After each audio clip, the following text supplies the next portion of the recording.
Sua Excelência, Sr. António Tajani, Presidente do Parlamento Europeu, excelentíssimos senhores deputados do Parlamento Europeu, ilustres convidados, minhas senhoras, meus senhores. É para mim uma grande honra poder dirigir-me aos ilustres deputados deste Parlamento, um dos espaços mais respeitados na promoção da democracia e dos direitos fundamentais dos cidadãos na Europa e no mundo. Agradeço o acolhimento cordial que me foi reservado e a delegação que me acompanha desde a nossa chegada a Estrasburgo, que traduz a expressão das boas relações de cooperação existentes entre Angola e todas as estruturas da União Europeia. Não quero deixar de aproveitar este momento singular para manifestar o meu desejo de um diálogo permanente e franco com o Parlamento Europeu, baseado no respeito mútuo, para que se reforce a nossa cooperação em todos os domínios de interesse comum. Com o mesmo espírito, durante a minha recente visita oficial à Bélgica, tive já a oportunidade de abordar com o Presidente do Conselho Europeu e com a chefe da diplomacia europeia algumas situações que preocupam os nossos dois continentes. Como é do vosso conhecimento, alguns dos problemas vividos por África têm reflexos diretos na Europa e merecem, portanto, a atenção cuidada dos responsáveis dos países e das organizações de ambos os continentes. Excelência, minhas senhoras, meus senhores, Angola viveu durante décadas uma situação de conflito armado que provocou a morte de milhares de pessoas e a quase completa destruição das suas infraestruturas, situação que só viria a terminar com a assinatura dos acordos de paz no dia 4 de abril de 2002. O alcance da paz e da reconciliação nacional permitiu promover uma vasta campanha de construção e reconstrução e encetar uma nova etapa de reformas em todos os domínios da vida política, econômica e social, com ganhos visíveis na vida dos cidadãos. Apesar desse processo ter sido fortemente afetado pela crise econômico-financeira internacional e pela baixa do preço do petróleo no mercado internacional, isso não impediu que fosse assegurado o normal funcionamento das instituições democráticas, o exercício da justiça e a afirmação dos direitos e liberdades fundamentais dos cidadãos. Hoje, quando o país vive uma natural fase de transição política, o Executivo angolano continua empenhado em aprofundar o processo democrático e em melhorar as condições que permitam um ambiente favorável à diversidade de opiniões, à liberdade de expressão e, no geral, ao respeito pelos direitos fundamentais dos cidadãos. Desde 2008 que a República de Angola realiza eleições periódicas, livres, justas e transparentes, participadas por diferentes partidos e coligações de partidos, com vista a legitimar o poder, elegendo o Presidente da República, os deputados da Assembleia Nacional e a formação do Executivo do Governo. Temos uma Assembleia Nacional unicameral com um total de 220 deputados, distribuídos entre 4 partidos políticos e uma coligação de partidos, de acordo com os resultados das eleições de agosto de 2017. Excelência, minhas senhoras, meus senhores, desde a minha investidura como Presidente da República, aos 26 de setembro de 2017, tenho procurado implementar políticas que beneficiem diretamente as populações, em concertação com todos os atores políticos e sociais da nação. O Executivo que dirijo tem focado a sua atenção na implementação de programas de estabilização macroeconômica e de consolidação fiscal, com vista a reduzir os efeitos da inflação e a normalizar o mercado cambial. Embora se verifique uma diminuição do peso do setor petrolífero na economia nacional,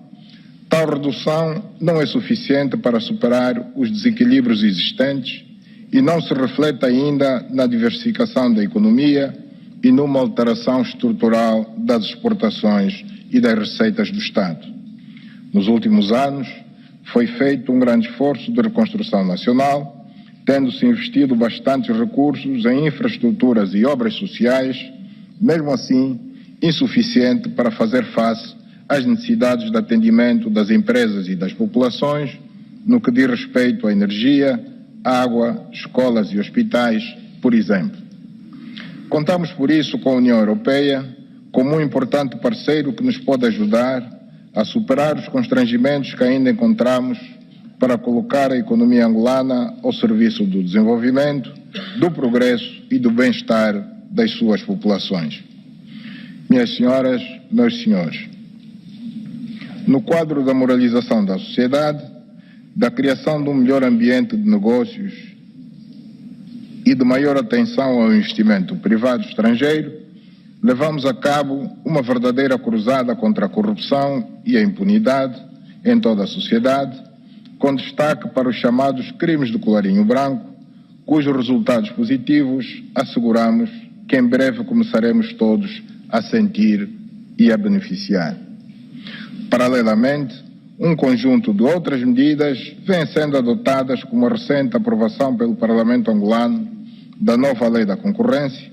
que tem como objetivo prevenir e sancionar as ações dos agentes econômicos que não cumpram as regras da concorrência,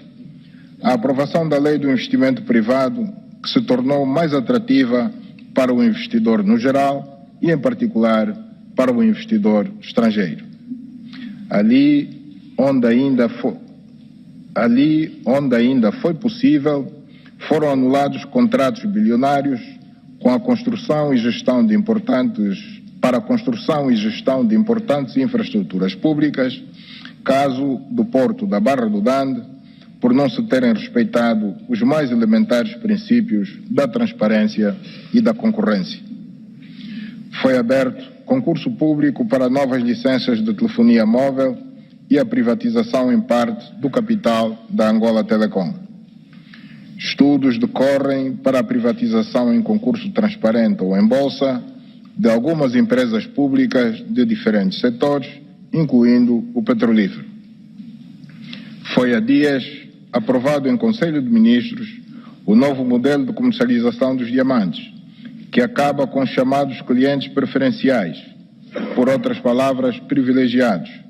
que tinham o monopólio do negócio em detrimento das empresas produtoras e até da própria concessionária, a Indiama. Acreditamos que com esta medida veremos em breve o regresso das grandes empresas multinacionais do setor, quer das produtoras como das de comércio e de lapidação de diamantes. No mesmo quadro da moralização da sociedade, combate à corrupção e à impunidade, decorrem nos competentes órgãos de justiça processos crime contra aqueles cidadãos que presumivelmente terão lesado o Estado em centenas de milhões de dólares americanos. Aguardemos pelo seu desfecho. Foi ainda aprovada a Lei do Repatriamento de Capitais, que tem como objetivo fazer o repatriamento voluntário pelos seus detentores dos avultados recursos financeiros, verdadeiras fortunas que um restrito grupo de cidadãos angolanos detém em paraísos fiscais ou em outros bancos pelo mundo fora. Foi nossa intenção dar-lhes a possibilidade de trazerem esses recursos voluntariamente para o país e com eles realizarem investimentos na nossa economia, criar riqueza, criando emprego, contribuindo desta forma para o fortalecimento da economia nacional. Esta janela que se lhes abriu será por um período exato de 6 meses que expira no final do corrente ano, fim do qual o Estado terá toda a liberdade e legitimidade de utilizar todos os instrumentos legais a seu dispor, não só para localizar e recuperar a totalidade desses recursos, que são do povo angolano, como também de levar às barras da justiça os seus responsáveis. Viemos assinando acordos bilaterais com vista à isenção de vistos em passaportes ordinários e, de uma forma geral, foram tomadas medidas de facilitação e agilização do processo de concessão de vistos para quase todos os países, a favor dos investidores, turistas ou simplesmente de cidadãos que queiram visitar Angola por outras razões. Acreditem que Angola vem se tornando nos últimos meses num país mais aberto ao mundo e, por isso, mais amigo do investimento, mais aberto ao turismo. Angola está aberta ao investimento privado estrangeiro, praticamente em todos os ramos da economia, da agricultura e pecuária, das pescas, da hotelaria e do turismo, da indústria transformadora e dos materiais de construção, da refinação e distribuição de derivados de petróleo e gás natural, da construção e operacionalização de infraestruturas rodoviárias, ferroviárias e portuárias, assim como da produção, distribuição e gestão de energia elétrica e águas. Minhas senhoras, meus senhores, com vista à resolução dos principais problemas sociais do cidadão, como o acesso à água potável, energia elétrica, recolha e tratamento dos resíduos sólidos, transporte público, escola, cuidados primários de saúde e outros, só possível no quadro de uma governação cada vez mais próxima do cidadão, através de órgãos por si eleitos, estão a ser preparadas para 2020 as primeiras eleições autárquicas a ser realizadas de forma gradual, de modo a adotar progressivamente os diversos municípios de autonomia financeira, patrimonial e administrativa. Excelência, minhas senhoras, meus senhores, a África vive hoje um clima de conflitos internos, de insegurança, de crise econômico-financeira, de terrorismo, de fome e pobreza e, como consequência, vem conhecendo sucessivas vagas de imigração em direção ao continente mais próximo, o continente europeu. Esta é uma situação que a todos nos envergonha. É triste e revoltante constatar que cerca de 6 séculos depois de os filhos de África terem sido levados em condições degradantes nos navios negreiros para as Américas, onde, na condição de escravos, contribuíram para o florescimento de grandes economias, hoje a saga se repete, embora numa conjuntura diferente. Os filhos de África vão hoje para a Europa na condição de imigrantes. Dirão alguns que de forma voluntária, o que é discutível. Para sermos francos, fogem dos conflitos armados, da fome e da miséria que assolam alguns dos nossos países, fogem do desemprego e da falta de perspectivas por um futuro melhor. Todos somos responsáveis por este quadro com que muitos países africanos se confrontam. É nesta conformidade que apelamos à União Europeia a estabelecer com o nosso continente um modelo de cooperação que a médio e longo prazo possa contribuir para reverter o atual quadro, que ajude nossos países a passar de meros exportadores de matérias-primas para produtores de produtos manufaturados, industrializados, como garantia de uma maior oferta de emprego e oportunidades de negócios para os nossos cidadãos.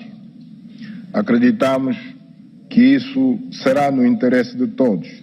que a África e a Europa só têm a ganhar com uma África capaz de reter seus filhos no continente através de uma maior oferta de emprego e de melhores condições de vida no geral. Não se trata de mero sonho, mas de algo que pode vir a ser uma realidade se discutirmos sempre de igual para igual, sem complexos de tipo algum, com realismo e pragmatismo. Minhas senhoras, meus senhores, na minha qualidade de presidente em exercício do órgão para a cooperação no domínio da política, defesa e segurança da SADC, vimos trabalhando em iniciativas tendentes a apoiar os esforços da SADC, da SEAC e da CIRGL na resolução pacífica dos problemas que afetam alguns países da região, com destaque para a RDC, a República Centro-Africana, o Sudão do Sul, o Lesoto e, ultimamente, também o Madagascar. Trabalhamos em conjunto com as organizações sub-regionais citadas e também com a União Africana e as Nações Unidas, respeitando sempre a soberania nacional de cada Estado, assim como as normas do direito internacional. No que diz respeito à cooperação entre a União Europeia e o continente africano, realizamos no ano passado a 5ª cimeira, na qual foram discutidas questões de paz e segurança, da boa governação, democracia, os direitos humanos, as migrações e a mobilidade dos cidadãos, o investimento e o comércio, o desenvolvimento de capacidades e a criação de emprego. É posição comum africana a necessidade da mudança do paradigma do modelo de cooperação estabelecida no âmbito dos acordos de Cotonou, entre a União Europeia e o grupo de países da África, Caraíbas e Pacífico. Termino reiterando os meus agradecimentos pela hospitalidade, pelo cordial acolhimento e pela atenção dispensada pelos senhores eurodeputados. Muito obrigado.